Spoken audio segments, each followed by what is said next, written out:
Assalamualaikum warahmatullahi wabarakatuh. Saya Rizky Mahmudin Yuri dengan NIM 239639399, Prodi Ilmu Komunikasi. Umur saya 21 tahun. Asal daerah saya dari Kulon Progo. Organisasi yang saya pimpin yaitu organisasi Muda-Mudi Akrab. Organisasi ini bergerak di bidang pemuda-pemudi di Dusun Janggang Lor untuk menyatukan pemuda-pemudi di desa saya. Visi saya tentang organisasi ini yaitu menjadi organisasi pemuda yang kreatif, inklusif, dan berdaya saing global dalam membangun karakter pemuda yang peduli, berintegritas, dan berkontribusi aktif dalam pembangunan masyarakat. Misi saya: 1. Mendorong peningkatan kapasitas diri pemuda melalui pendidikan, pelatihan, dan pembinaan keterampilan. 2. Menjadi wadah bagi pemuda untuk berkolaborasi, berbagi ide, dan berinovasi dalam berbagai bidang kehidupan. 3. Meningkatkan kesadaran sosial dan kepedulian pemuda terhadap isu-isu kemanusiaan, lingkungan, dan pembangunan. 4. Memperkuat semangat kebersamaan dan persatuan di kalangan pemuda, tanpa membedakan suku, agama, dan latar belakang. 5. Mengembangkan kepemimpinan dan rasa tanggung jawab pemuda dalam menghadapi tantangan global dan lokal. Strategi saya: 1. Pendidikan dan keterampilan. Menyelenggarakan pelatihan keterampilan berbasis potensi desa seperti pertanian, kerajinan tangan, teknologi, atau keterampilan lain yang dapat meningkatkan perekonomian desa. Membuka kelas literasi digital untuk pemuda agar mereka dapat memanfaatkan teknologi dalam mengembangkan usaha atau meningkatkan pengetahuan. 2. Kegiatan sosial dan pengabdian masyarakat. Mengadakan kegiatan bakti sosial seperti membersihkan lingkungan, membantu panti asuhan, atau proyek komunitas yang bermanfaat untuk masyarakat desa. Melakukan kampanye sosial terkait isu-isu penting seperti kesehatan, kebersihan, atau hak-hak pemuda. 3. Wirausaha dan pengembangan ekonomi desa. Menginisiasi program kewirausahaan dengan mendukung pemuda untuk membangun usaha kecil berbasis potensi desa seperti produk olahan pertanian, kerajinan tangan, atau agrowisata. Menyediakan platform untuk pemuda menjalin kemitraan dengan petani, pelaku usaha kecil, dan pihak lain di desa untuk mengembangkan usaha bersama. 4. Pelestarian budaya dan lingkungan.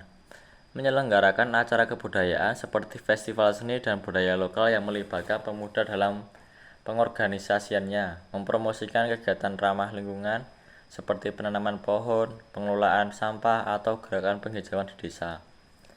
5. Keterlibatan dalam pembangunan desa. Mendorong pemuda untuk terlibat dalam perencanaan dan pelaksanaan program pembangunan desa, baik dalam infrastruktur, kesehatan, pendidikan, atau ekonomi. Menjadi penghubung antara pemuda dan pemerintah desa untuk menyuarakan aspirasi dan kebutuhan pemuda dalam pembangunan desa. Untuk memulai proses memimpin organisasi pemuda di desa, ada beberapa langkah strategis yang bisa saya lakukan. 1. Kenali dan pahami kondisi desa dan pemudanya. Pelajari keadaan desa, cari tahu potensi, tantangan, dan kebutuhan desa termasuk masalah sosial, ekonomi, budaya, dan lingkungan yang dihadapi pemuda. Identifikasi potensi pemuda, pahami kekuatan dan minat pemuda di desa, baik dari segi keterampilan, bakat, maupun masalah yang mereka hadapi. 2. Bangun tim yang solid. Rekrut anggota berkomitmen. Carilah pemuda yang memiliki minat dan komitmen untuk bergabung dalam organisasi. Pastikan mereka memiliki semangat untuk berkontribusi. Tentukan peran yang jelas. Setiap anggota perlu memiliki peran yang jelas, baik dalam kegiatan, proyek, atau kepemimpinan di organisasi. 3. Buat visi dan misi bersama. Diskusikan visi dan misi dengan anggota. Ajak semua anggota untuk berdiskusi tentang tujuan bersama yang ingin dicapai. Libatkan mereka dalam penentuan visi dan misi agar mereka merasa memiliki dan lebih bersemangat. Jelas dan realitas. Pastikan visi dan misi yang dibangun mencerminkan kebutuhan desa dan pemuda, serta dapat dijalankan dengan sumber daya yang tersedia. 4. Rencanakan kegiatan awal, mulai dengan program sederhana. Pilihlah program pertama yang mudah implementasikan, misalnya kegiatan sosial seperti membersihkan desa atau seminar keterampilan dasar untuk pemuda. Tentukan tujuan yang konkret. Setiap kegiatan yang dilakukan harus memiliki tujuan yang jelas dan terukur. Misalnya jumlah pemuda yang terlibat atau dampak sosial yang tercipta. 5. Bangun hubungan dengan stakeholder desa. Berkoordinasi dengan pemerintah desa. Libatkan pihak pemerintah desa untuk mendapatkan dukungan serta memahami kebijakan yang dapat membantu kegiatan organisasi. Kemitraan dengan masyarakat. Bangun hubungan baik dengan tokoh masyarakat dan lembaga lokal lainnya yang mendapatkan dukungan dan memperluas jaringan. Cara saya menjelaskan kepada anggota bagaimana mencapai visi misi saya. 1. Menjelaskan pentingnya visi misi dan misinya. Menghubungkan dengan kenyataan. Mulailah dengan menjelaskan mengapa visi dan misi ini sangat penting bagi perkembangan desa dan pemuda itu sendiri. Tunjukkan relevansinya dengan kebutuhan mereka seperti peluang, pengembangan keterampilan, atau peningkatan kesejahteraan desa. Memberikan contoh konkret, jelaskan bagaimana visi dan misi akan memberikan manfaat nyata bagi mereka. Misalnya menciptakan peluang kerja, meningkatkan kehidupan sosial, dan memperbaiki kondisi lingkungan desa. 2. Tunjukkan tujuan yang jelas dan terukur. Set tujuan jangka pendek dan panjang. Pastikan setiap misi memiliki tujuan yang jelas dan bisa diukur. Misalnya, jika misi organisasi adalah mengembangkan kewirausahaan, tentukan beberapa banyak pemuda yang akan dilatih dalam waktu tertentu, atau berapa banyak usaha yang akan didirikan. 3. Libatkan anggota dalam proses perencanaan. Ajak anggota berpartisipasi. Berikan kesempatan kepada anggota untuk menyumbangkan ide-ide mereka dalam perencanaan kegiatan atau program. Ini akan memberikan mereka rasa memiliki dan tanggung jawab terhadap visi dan misi organisasi. 4. Berikan alat dan sumber daya yang diperlukan. Pelatihan dan pengembangan keterampilan. Jika misi organisasi berfokus pada peningkatan keterampilan, pastikan ada program pelatihan yang sesuai. Misalnya, jika ada program kewirausahaan, selenggarakan pelatihan untuk pemuda mengenai manajemen usaha, pemasaran, dan pengelolaan keuangan. 5. Tegaskan pentingnya kerjasama dan kolaborasi. Kolaborasi antara anggota, tekankan bahwa pencapaian dan visi misi bukan hanya bergantung pada individu, tetapi pada kerjasama tim. Dorong anggota untuk saling mendukung dan bekerja sama. Cara saya menghadapi masalah internal dan eksternal saat memimpin organisasi muda-mudi akrab di Jaganglor. 1. Menghadapi masalah internal di dalam organisasi. Komunikasi yang terbuka dan transparan. Selalu pastikan ada komunikasi yang jujur antara anggota dan pengurus. Misalnya, jika ada ketidaksepakatan mengenai suatu program, adakan diskusi terbuka untuk mencari solusi bersama. Contoh, jika ada anggota yang merasa tidak dihargai, adakan pertemuan untuk mendengarkan keluhan mereka dan memberikan solusi. Seperti mengubah pembagian tugas atau memberi penghargaan atas kontribusi mereka. Membangun kerjasama dan saling menghargai. Tangani konflik dengan pendekatan yang mengedepankan solusi, bukan menyalahkan. Ciptakan budaya yang saling mendukung dan bekerja sama. Contoh, jika ada persaingan antar anggota, ajak mereka berdiskusi untuk mengidentifikasi penyebab dan membimbing mereka agar lebih berfokus pada tujuan bersama. 2. Menghadapi masalah eksternal atau dari luar organisasi. Membangun hubungan baik dengan pihak luar. Selalu menjaga komunikasi yang positif dengan stakeholder eksternal seperti pemerintah desa, masyarakat, atau pihak lainnya. Jika ada kritik atau ketidaksetujuan, tanggapi dengan sikap terbuka dan siap berdialog. Contoh, jika pemerintah desa tidak mendukung kegiatan tertentu, ajak mereka berdiskusi dengan tunjukkan manfaat kegiatan tersebut bagi desa dan pemuda.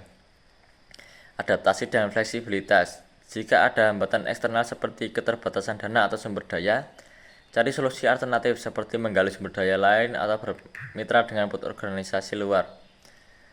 Contoh, jika dana untuk program kegiatan terbatas, coba ajak masyarakat atau pihak swasta untuk ikut mendukung secara finansial atau melalui sumber daya lain. Gaya kepemimpinan yang saya pakai dalam memimpin muda-mudi akrab di desa Jaganglor ini yaitu kepemimpinan demokratis. Keterlibatan anggota sebagai pemimpin Saya melibatkan anggota dalam proses pengambilan keputusan. Anggota diberi kesempatan untuk menyampaikan ide, saran, dan masukan yang kemudian dipertimbangkan sebelum mengambil keputusan. Kolaborasi dan dukungan. Saya fokus pada menciptakan lingkungan yang inklusif dan mendukung agar setiap anggota merasa dihargai dan diberdayakan. Contoh, jika ada program besar yang akan dijalankan, seperti pelatihan keterampilan untuk pemuda desa, kamu akan mengadakan pertemuan untuk mendiskusikan rencana tersebut dengan anggota. Semua anggota diberi kesempatan untuk memberikan pendapat atau ide tentang bagaimana program tersebut bisa dijalankan. Dengan begitu, mereka merasa memiliki peran penting dan kesuksesan program tersebut. Kenapa gaya ini tepat untuk organisasi muda-mudi akrab di desa saya? Yaitu satu, meningkatkan partisipasi aktif. Pemuda akan merasa lebih bertanggung jawab dan termotivasi karena mereka ikut terlibat dalam setiap keputusan. 2. Menciptakan rasa kebersamaan. Kepemimpinan demokratis dapat meningkatkan rasa kebersamaan dan solidaritas yang penting untuk mengembangkan keterampilan kepemimpinan anggota. Dengan memberikan ruang untuk anggota aktif, saya juga membantu mereka mengembangkan keterampilan kepemimpinan dan pengembalian keputusan. Dengan gaya ini, saya dapat menciptakan suasana yang lebih terbuka, kolaboratif, dan berkembang bersama dalam mencapai tujuan organisasi. Untuk mengambil keputusan dalam saya memimpin organisasi muda-mudi akrab di desa, yaitu 1. Mengumpulkan informasi. Pastikan saya memahami situasi dan masalah dengan baik. 2. Libatkan anggota. Ajak anggota berdiskusi dan berikan ruang bagi mereka untuk memberi masukan. 3. Timbang keuntungan dan risiko. Pertimbangan dampak jangka panjang dan potensi risiko dari setiap keputusan. 4. Sesuaikan dengan visi dan misi. Pastikan keputusan yang diambil selaras dengan tujuan organisasi. 6. Tidak cepat namun tepat. Ambil keputusan dengan cepat namun tetap matang dan rasional. 6. Evaluasi dan sesuaikan. Setelah keputusan diterapkan, evaluasi hasilnya dan lakukan penyesuaian jika diperlukan. Dengan cara ini, keputusan yang saya ambil akan lebih matang, tepat, dan melibatkan anggota dalam prosesnya. Setelah saya mempelajari mata kuliah kepemimpinan, beberapa hal yang bisa diimplementasikan untuk kehidupan sehari-hari saya. 1.